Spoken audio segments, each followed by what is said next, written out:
খাবারের সূরা নাস ও ফালাক পড়ে ফু দিয়ে কি খাওয়া যাবে? ফু দিয়ে কি খাওয়া যাবে? দেখুন, খাবারে সূরা নাস ও ফালাক পড়ে ফু দিয়ে খাওয়াটা শরীর সম্মত বা এটা কোনো সুন্নত সাব্যস্ত হয়নি। এই জিনিসটা যদি কেউ করে, অভ্যাস বানিয়ে নেয়, তাহলে সেটা বেদাত হবে। অভ্যাস বানিয়ে নিলে বেদাত হবে। কারণ এটা যদি এতই ভালো হতো, তাহলে রাসূলুল্লাহ সাল্লাল্লাহু আলাইহি ওয়াসাল্লাম, সাহাবীরা এবং তাবিঈরা সেটা করতেন, বা ইমামরা সেটা করতেন। কেউ সেটা করেন, রাসূলুল্লাহ সাল্লাল্লাহু আলাইহি ওয়াসাল্লাম নিজেও সেটা করেন। সুতরাং সূরা ফালাক নাস পড়ে ফু দিয়ে খাওয়া, এটা স্বাভাবিক নিয়ম বানিয়ে ফেলা যাবে না।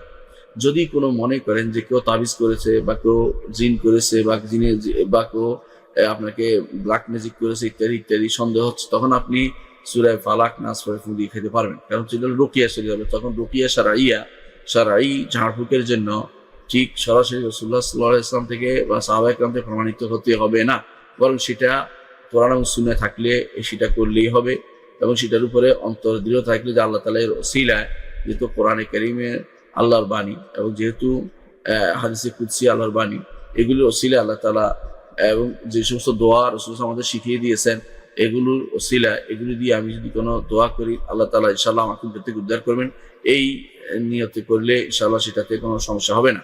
এবং সেটা সূরা ফালাক নাস পড়ে আপনি ফু দিয়ে তারপর পানিও খেতে পারবেন, খাবারও খেতে পারবেন। এটা হচ্ছে ওই সময় যখন আপনার কোনো বিপদের আশঙ্কা করেন যে এরা কোনো ক্ষতি করতে পারে, এরা তাবিজ করতে পারে, বা ইত্যাদি বিভিন্ন ব্ল্যাক ম্যাজিকের আশ্রয় নিতে পারে, তখন সেটা আপনি করবেন।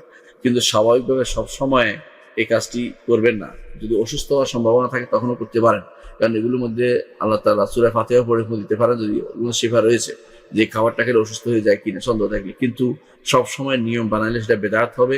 কারণ রাসূলুল্লাহ সাল্লাল্লাহু আলাইহি ওয়াসাল্লাম সবসময় খাবারের সময় কখনো এরকম করতেন না, বরং তিনি বিসমিল্লাহ করে খাবার শেষ করতেন, এবং খাবার শেষ করার পরে আলহামদুলিল্লাহ, আল্লাহর প্রশংসা করতেন।